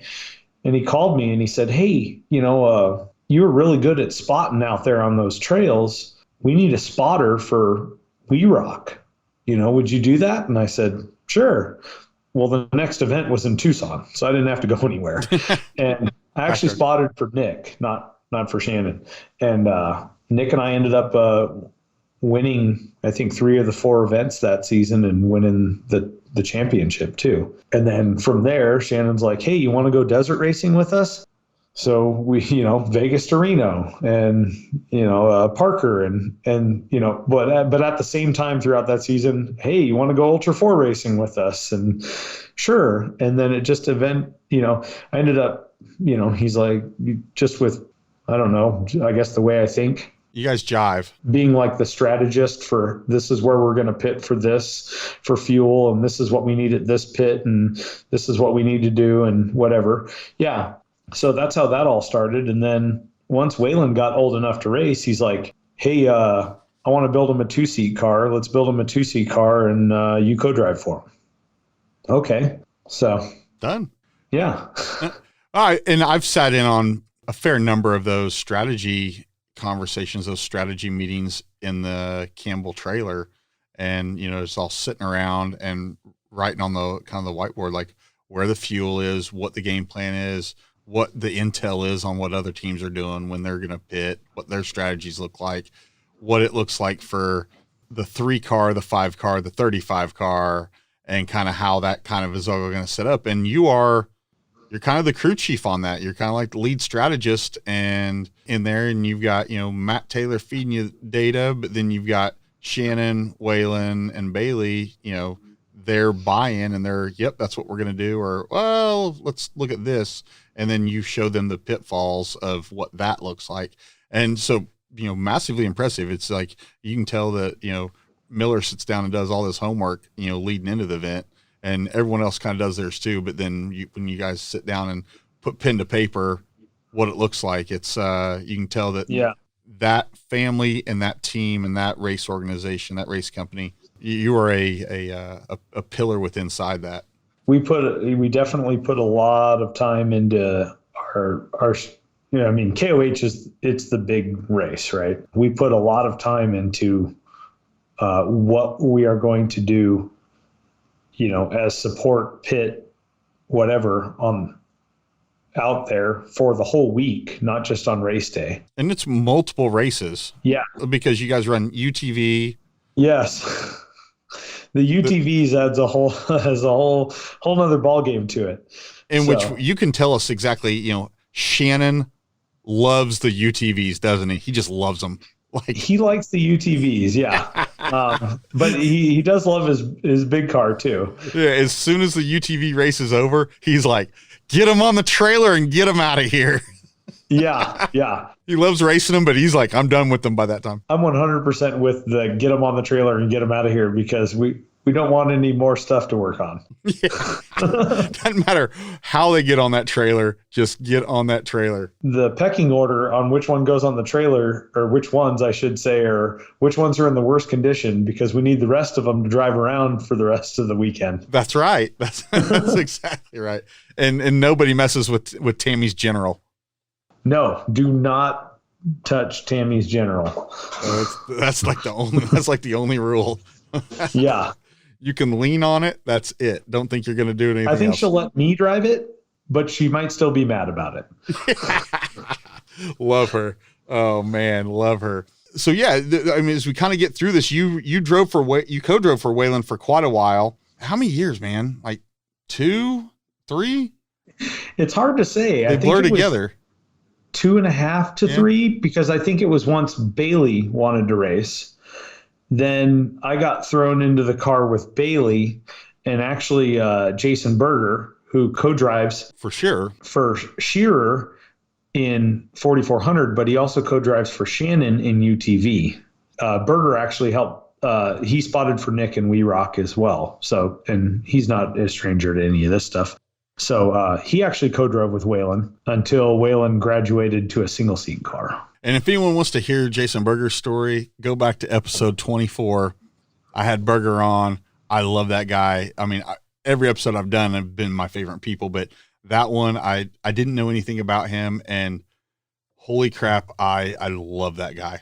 What a amazing human that guy is. Yep. It's always fun and interesting on KOH week because, you know, you have Jason Shearer and Shannon, the 2 3-time kings, and they have the same co-driver, but for 2 different races. So. Right. Fighting over him. He's the, as Jason Shearer will say, he's the winningest co-driver in rock sports. I believe that. I don't know if I've never fact checked that, but It's I believe it. probably true. It is probably true. But then somewhere in there, you co-drove for Bailey a little. Yep. Shannon had built her solid axle car, and it was supposed to be a trail rig, and he turned it into a race car. So then he ended up building the trail rig after that, which was what we called the 30 pack. Bailey's solid axle car, she had, you know, Weyland actually qualified for KOH in the old top truck car that he had built the previous year. And then Shannon's like, well, I guess we better build a real race car because that's not a real race car. So we built him a 2-seat IFS. Well, then Bailey came along and he's like, well, we'll build a solid axle. Because his thing was with Weyland, because Weyland had drove that top truck car a couple times. He's like, you need to learn how to drive with no horsepower and basic stuff. So it was solid axle, stock LS3, nothing fancy for both of them, actually. But then Weyland got the IFS car, but still stock LS3. Bailey's car was the same way. Co-drove for her in that for a little bit. And then he said, is she out of motor? And I said, yes, she is driving that car as hard as you possibly can. And the motor is why people are passing her in straightaways. She's out driving them in corners, and she's getting passed in straightaways by people she shouldn't be being passed by because she doesn't have enough motor. And that's what he wanted to know. So he ended up putting a go fast motor in that solid axle car, which was a little bit too much for it because the floor in that car got smoking hot. I'm pretty sure because Terry also co-drove in that car too, after that motor got put in there. And I'm pretty sure both of us have had blisters. On the feet, man. One race, Fallon one year when he was co-driving with her, they dropped a rag on the floor and it started on fire. The floor was so hot because that car wasn't built with that motor in mind, you know? No, not at all. So the exhaust was not quite the right size. So it had a little extra heat to it. So comparing, you're one of the very few guys out in the world that have ridden with both of these two, Weyland and Bailey, them being siblings, growing up together in the same house under the same, tutelage. What is the differences? Compare the two. Well, I was just thinking about this before even Moab, going back to KOH this year with Bailey. I think the difference is now that Bailey is Weyland's age, when I kind of didn't co-drive for him anymore, because I know Berger only jumped in that two-seater a couple times, and then he had Shannon's old car. But I think it's just that now that Bailey's pretty much the age Weyland was when he kind of, came out and started putting his car on the podium and getting a couple wins, I feel like that's where Bailey's at now. Before, if you compared same to same at the same time, 2 years ago, Bailey was a little bit more held back, and she was a little more, I don't know if this is the right word, but timid in the rocks per se, which, that's something you have to learn. Some people learn it fast, some people learn it slow, but growing up around rocks for the both of them, they obviously get it. It's just how fast they're able to go in the rocks and keep it smooth. I think that's been the biggest difference with her over the years at KOH is, she gets the desert. She bombs the desert, no problem. But when you get in the rocks, I felt like, the previous years, that's where she gave up some of her time. But I didn't feel that way this year. She seemed very smooth in 2020. Yes. That's why I say, comparing it to Weyland 3 or 4 years ago, it's like the same now, That's pretty cool that it's like timing, right? Yeah. On corrected time, they're even, right? Yes, on exactly. Corrected time. I love it. No, so there's a really good story though. One of the very first times you were co-driving for Bailey, and then she had to get out of the car for some reason, and you became her driver. You were the driver, and I'm laughing because she didn't get out of the car. She stayed so it was her first KOH. We had qualified the previous year in Indiana, just eating mud the entire time. And there's a picture somewhere online, and every time it pops up in my stories on whatever day it happens to be, I always look at that picture and it makes me smile because that was the first race she did in that car. We qualified her for KOH, and we ended up losing an alternator. So it was one of those races where you get as many laps as you can in a designated amount of time.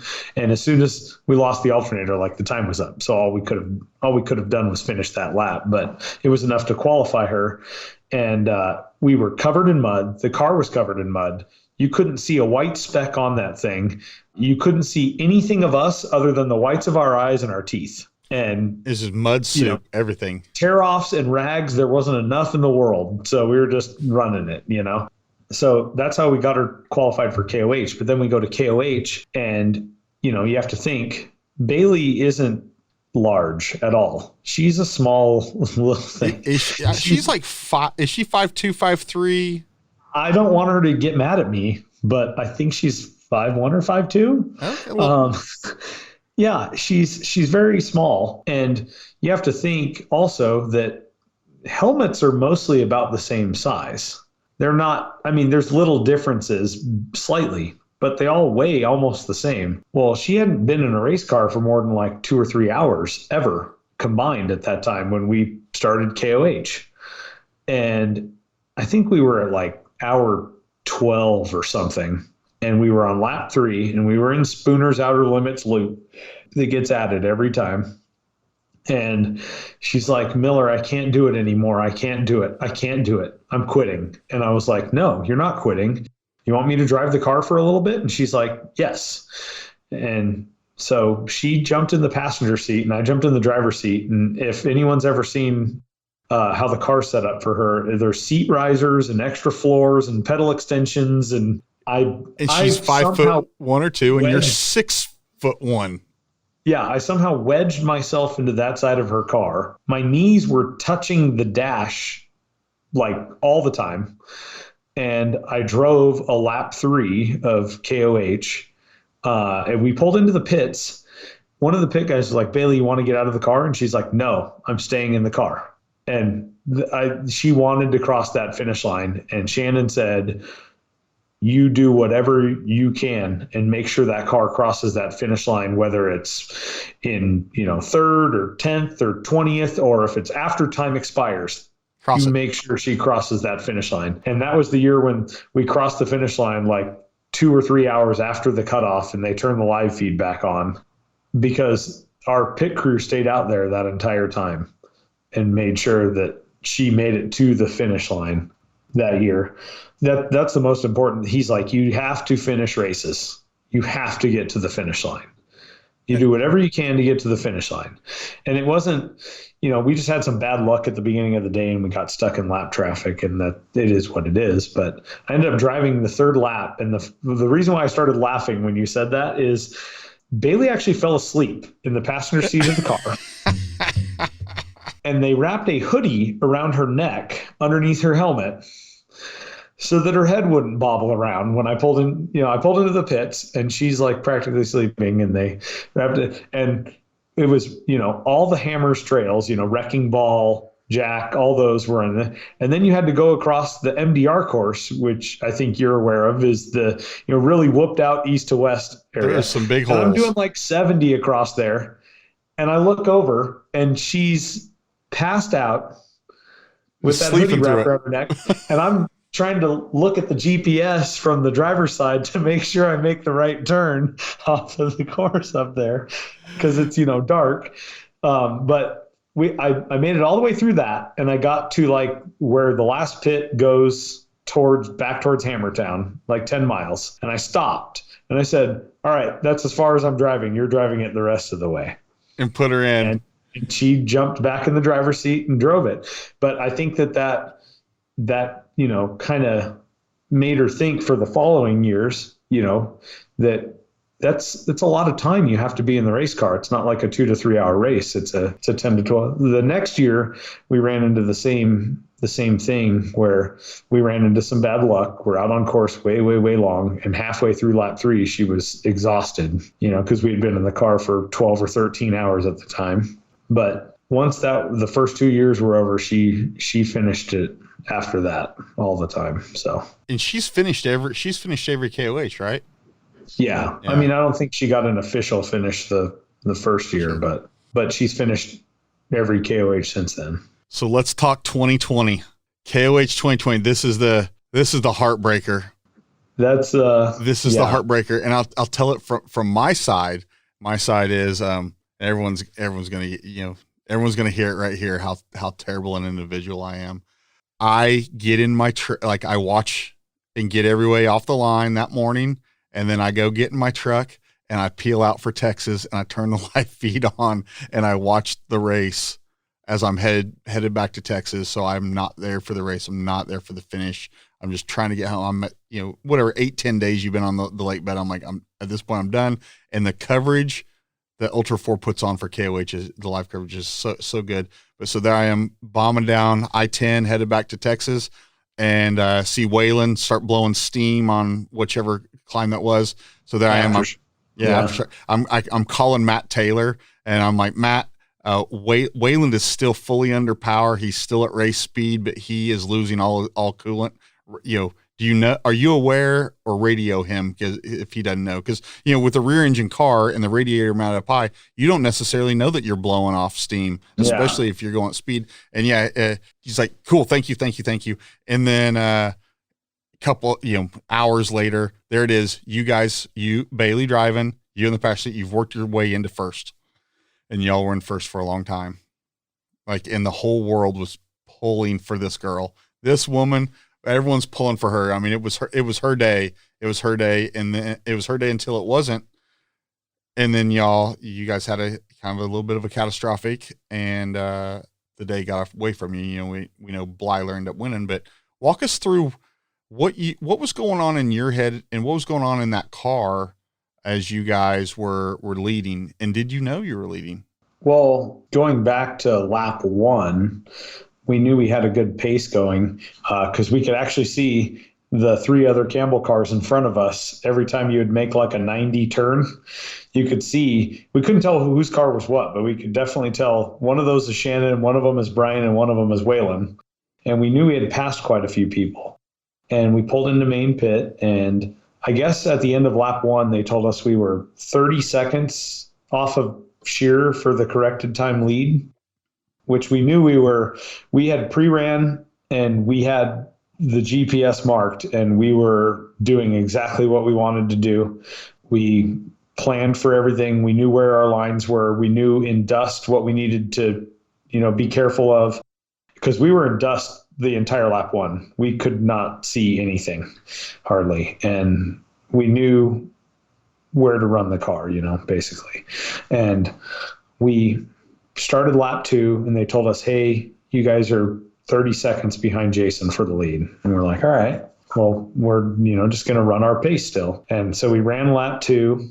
And I think when we left remote pit 2 is when they told us that we were corrected time. We were the lead, but we weren't the physical lead car, right? The only cars in front of us at that time were Jason, JP Gomez, and Cameron Steele. And we had caught Cameron going into Chocolate Thunder, and we passed him. He passed us back. We passed him.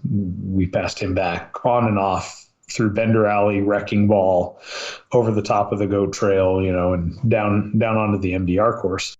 And he passed us coming out of one of those last rock trails, and then they instantly flatted a tire. And we got by him.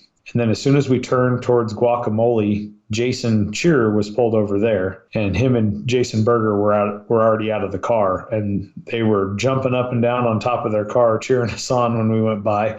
Because obviously they knew where they were, so they knew that we were now the second place car behind JP. We didn't know that. And then we went to the top of Resolution, started dropping down Resolution, and there's JP's car right at the top of Resolution pulled over on the side, and he was still in it. He was just working on getting out, and we didn't know at the time that he was the lead car. So we came down into Hammertown, and we see no dust out in front of us the whole time. And we pulled up to the pit, and that was our first fuel stop, actually. We did the full first 2 laps because Bailey's car has a pretty big fuel tank, and that was part of our strategy, is we're not pitting for fuel until after lap 2. And we pulled into the pit, and they started fueling us, and I asked one of our pit guys, I'm like, are we in first? And they're like, you are first in time and first physically. And we're like, oh, wow, okay. That's a wait. Did not know that. We were just still running our pace. We had, like I said, we had pre-ran the course and all the rocks, and we knew exactly where we were going on the rock trails. We knew the pace we wanted to run, and we were going to run our pace. And that was, what our plan was. And if someone wanted to run faster, okay. So we started lap 3. We had clean air for the first time. Pretty much all day. We had segments of clean air during lap 2 because we cars, there was only a handful of guys still left in front of us, but we were still running them down. And we started lap 3 and everything felt great. Once Bailey got clean air, we were running about 15 miles an hour faster than we were on lap 1 and 2, obviously because we could see. Yeah, that helps. Yeah. And, but we weren't, the car had plenty more. We just didn't want to go too fast. So they were giving us updates because Cameron was in second then after he had changed that tire. And so they were giving us updates at the pits when they could of, how far behind us he was. So, and we were running about even to his pace. So we were like, all right, this feels comfortable. We're just going to stay here. And, we worked our way through lap traffic out in the desert and the rock trails and stuff. And we made it all the way out to Emerson, where you loop in to do the last rock loop before you come to the finish. And going across Emerson, one thing we always talk about is there's no point in doing 120 or 130 across the lake bed unless you need to. Are you racing somebody? Are you trying to catch somebody that's right in front of you? Because that's pretty hard on the car. You're zinging it pretty good. So Bailey kicked, we were doing about 95 was our pretty average speed out in the desert on lap 3 going into that. And she only went up to about 105 going across the lake bed. Just keep it, don't over rev the motor. Just keep it calm. We're good. Once we hit the rocks, just like lap 2, we'll be fine. And we got to the end of the lake bed. She let off. We started going up that little trail up the mountain. And as soon as we went to make that turn to go up the mountain, she's like, oh, lost a belt. No biggie. Jump out and put a belt on. So I jump out to put the belt on and go to the back of the car, go to put the belt on, and the the part you slip it on is the water pump, and the water pump pulley moved when I touched it. And I went, uh-oh. That's a problem. And I was like, Bailey, we have a problem. And she's like, what? I go, the water pump pulley is shattered around the shaft. And she's like, oh, like, that's not good. Like, and I was heartbroken for her because, you know, that's nothing in her control. Yeah. It's a $90 pulley. Yeah. Maybe. And it was, you know, we had run totally flawless and clean up to that point. You know, we didn't slam into any rocks we didn't want to. We didn't take any bad lines in the rocks, nothing. And we're like, oh, boy. So, like, what can we do from here? Well, Weyland's out. Brian's out. Let's see if Shannon will bring us a water pump. So he brought us a whole water pump pulley and everything because, you know, you ain't going to change that without a press. And we ended up waiting about, I think it was an hour and 45 minutes for Shannon because he had changed a transmission after lap 1. So he was a ways behind us. Plus he had to get to where we were from the pit, which was Maine. There's no pit between Maine and there. No, but I want to throw this in there. Shannon changed and he's done this multiple races, and we've seen other compares to this. Change a transmission during the race still to get the finish. I mean, that is the commitment. That's the never say die. We're not stopping. We're not stopping until the green flag is no longer out. Yeah. Like this course is no longer hot. We are going to be racing. I think he ended up 10th or 11th too. Yeah, it wasn't bad. Which that's one thing about our cars. And you were mentioning Matt Taylor and the design on them. And Shannon is a big part of that too, is all of our cars are very easy to change transmissions in. He's like, I don't want a car that you have to gut the entire interior, or you got to pull the fuel tank, or it takes 7 hours for some reason to change a transmission. He's like, I think they timed it. They changed it in the pit in an hour and 5 minutes, and it was hot. You know, like he had just finished lap 1, and he said, I think I'm losing, I forget what gear it was, but he got it there with the other 2 remaining gears, and they changed it. So yeah, it's never quit. We ended up waiting for Shannon, got the water pump. He brought coolant, changed the water pump, got some coolant in it, cycled it, topped it off. And then Bailey and I started finishing our lap 3. And like I said, it was a heartbreaker telling her, hey, you know, we're kind of done. You know, we're not done, but we're done being out in front and taking this thing home. But after we fixed the car, we got going again, and she drove exactly like she did on lap 2. We went through the rocks really clean. You know, I got out once and winched on aftershock, the main line on aftershock. That was a tough one. You know, those IFS cars don't have the steering of a solid axle car, so it's a little bit tough to get up on that ledge and turn it. But that was the only time I got out of the car, other than when we thought we had just thrown a belt. So, I mean, you guys are nailing your spots on pacing. You're nailing your strategy. You're executing exactly to plan. It's working out. Bailey's driving smooth as possible, just clean. And she's gotten really fast and clean.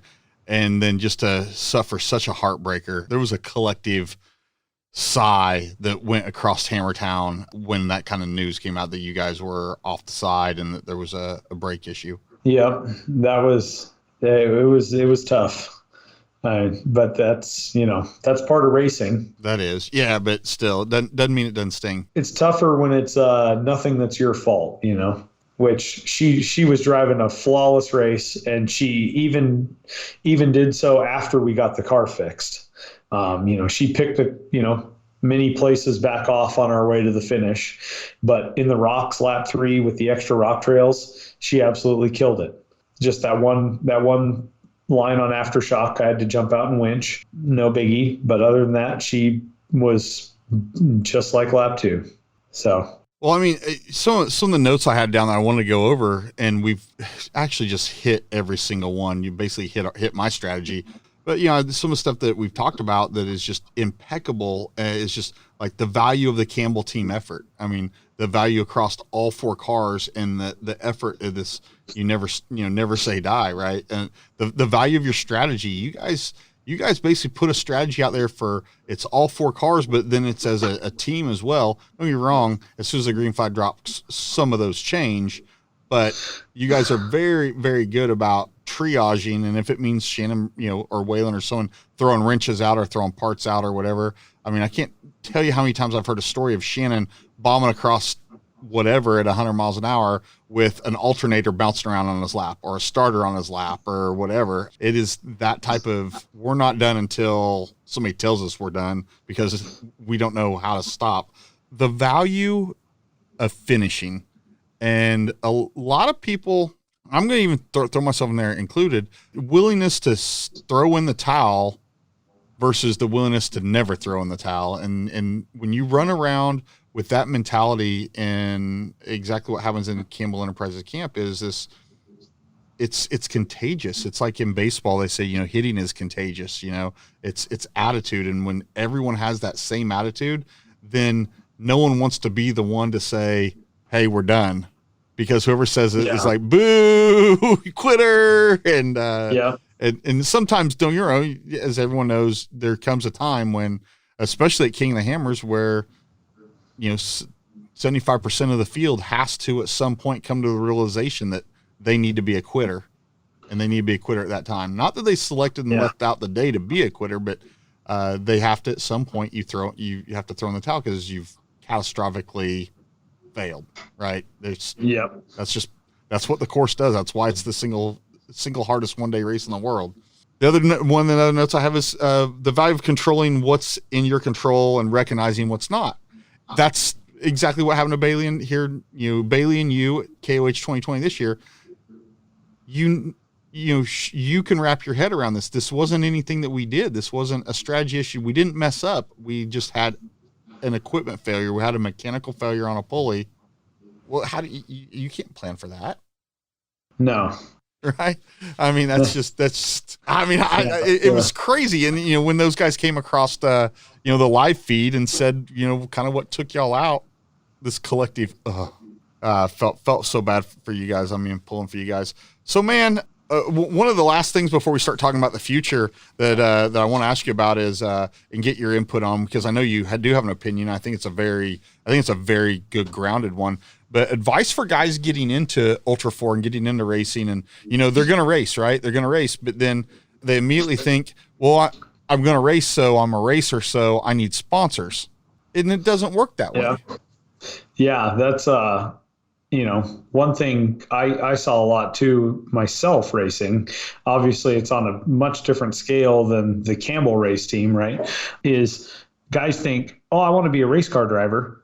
You should sponsor me.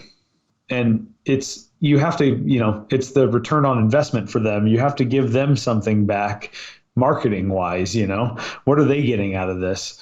If they're not getting anything, they're not going to give you anything. If you're a nobody, you can't expect someone to just jump on board and give you whatever you want. You got to go out there. You got to run what you can run and go from there. And number one thing is, you have to finish races. You can't just go out and go buck wild every time the green flag flies and wreck your car. Or as simple as, signing up to race, you mail in your entry fee, you start, you take the green, you take every single green, the series has, but you just, never finish well, or you don't finish. You can't sit back and say the world owes me anything. Yeah. I saw a lot of that in the racing I was doing of, guys wanted to race and they thought that just because they proclaimed that they were racing, that people were just going to jump at the opportunity to sponsor them. And that's not sponsorship it's like another job, even at the small scale that I did it at, I'm not at the scale of some of these big name teams. Like, obviously, I'm with the Campbells, but, like Lauren Healy and Vaughn, like those guys, you see them and you're like, oh man, I want to do that. It's a job, it's not like you just get to go out and screw off and someone else pays for it all the time. No. Yeah. I think that's exactly the key right there is like, you're going to start out, you're going to earn every dollar that and these are future dollars by time in the shop, doing prep, getting your strategy right, getting your parts right, getting your spares right, that's that constant. And then you still got to do marketing. You got to put on your marketing hat, and you still got to be social media savvy. You've got to engage photographers. You've got to buy photo packages from events. You've got to go out and do testing on your car, as well as you need to go out and do tuning with a videographer, a photographer, somebody to capture you in non-race stuff, where they can actually get staged shots that you can truly use in social media, and you can use in regular media, in print media, or in other forms of audio video media. And that is outside of the green flag, and that's outside of your shop prep. And that's so guys like Lauren and Vaughn and like you're saying, unless that's what you do full time, that's outside of you doing your job too. And then let's say you have a wife and you have kids and your kids have activities. Yeah. So these guys that are doing it full time and 100%, don't get me wrong. I'd love to sit back and say, oh yeah, I want to be a professional race car driver and do this. I am sitting on this side of the screen to you today, and everyone's sitting in their cars or driving right now listening to this podcast. I'm over here going, the last thing I ever want to be at this point, and I wish I would have known this about myself even 12, 15 years ago. You think you want to be a professional race car driver, but now I've been on that side. I'm like, there ain't no effing way I want that job. That's not a job that I want. I do like hey, I like my shop time. I like to go out and, work out some aggressions, maybe get a little red mist in the eyes. But the game that's being played at the top 15, 20 drivers in Ultra4, I truly want no part of it. That's too much of a job. And as soon as it becomes a job on that level, I'm out. Right. I love my family too much. I love my kid time too much. But I envy those guys they have the wherewithal to be able to pull it off. It's definitely a lot of work and a big commitment. And I hope people that listen to this, that's clean and clear advice for them. Like, oh man, I really never thought about it in that regards. Like I truly need a 30-hour day. Yeah, no kidding. You got to be like Men in Black, Centaurian time. 37. You need 37 hours in a day. For real. Seriously, even that might not be enough. Yeah. Or the ability to clone yourself. So man, the future, you're going to continue racing for Bailey in the 35 AZ. That's certainly going to go at a minimum through KOH, probably even through race 1 of 21, maybe even further. Right. I mean, we'll see. It's Bailey. She wants to get back in her car. I can tell you that. She's fierce. She is 5 foot of fury. Call her the triple F. She's gonna kick my butt for saying 5 foot. She's like, I'm 5'1" now. Oh, I know Bailey will listen to this, and then she won't respond to my text, and she'll just stay angry at me. I love her for that. Yeah, man. So you guys, you're gonna work on that KOH win here in 21. You and Michael Pendleton try to get Bailey a win. I don't think that has the same feeling to her.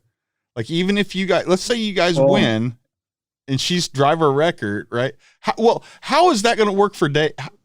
That doesn't count. She has to win. Right. That's right. It doesn't work for here. That's what I told her. I said, Bailey, how are we going to win KOH 2021 now? Yeah. She's like, what she can get in the, I mean, she's going to be super pregnant at that point. She can't even get in for a start or a finish. So does that mean you will be driver record for 21? I don't even know what the plan is yet. Cross that bridge when we get there. We're trying to plan for nationals, because that's coming up here in 4 weeks. And in the meantime, I've got this Rebelle stuff to deal with. So we got our hands full. And you still have a job. Yes. Yeah, there's that too. Yeah, there's just this little thing that we use to pay bills. Oh my gosh, man. Do you think that this time in Bailey's car opens any other 4,400 doors for you, or do you even want them to be open? I don't know. Like I was just, we were just talking about. It's a huge commitment to be able to run at that level. I don't know. Win races, that'll solve some problems, I'm sure. It'll at least open the doors, and then you have the ability to say yay or nay. When you have to, I know Bailey she works her butt off. She is at the shop every day. She's working on her car. She's working on something for her car. She's working on something marketing wise, something. And that's what she does. and that's a lot of work. But, it's also her car. So I can say it's easy for me, quote unquote, to just show up and co-drive or whatever. But it's still, even anyone on the team does a lot of work. Yeah, you're kind of this like arrive and drive prima donna now. No. I mean, with the current schedule, kind of, because I've got to get this Jeep ready for my wife and then take her up to Tahoe. And then when I get back, we have one weekend and then we go to nationals. So, well, I will see you in Oklahoma, man. Ryan, thank you for agreeing to come on the Talent Tank. Thank you for sitting down with me. Thank you for, just being awesome. Thank you for the insight into what's going on there at Campbell's right now. I think it's super cool. When I heard that you were going to pick up the reins and you were going to be the driver for the 35 car, I was pretty excited. I mean, you've earned that. You have the skill set for that. And definitely, if there was ever any doubts, I think those were set aside after Moab this past weekend. I mean, aside from, your propensity to flat tires on the right side, but I mean, yeah, we'll dig that in there, man. Ryan, did we cover everything you kind of wanted to get out there? I think we did. I think you did, man. I had a great time. I hope everyone that pulled this streaming up and listened to the Talent Tank, listened to Miller here for the last 2 hours. Thank you guys for listening. On that note, Ryan, we're out. Thanks for having me, Wyatt. Oh, absolutely. We'll catch you guys next week. Have a good one. Thank you for listening and taking a dive into the Talent Tank. Please like and subscribe on Instagram @The Talent Tank or our website, thetalenttank.com.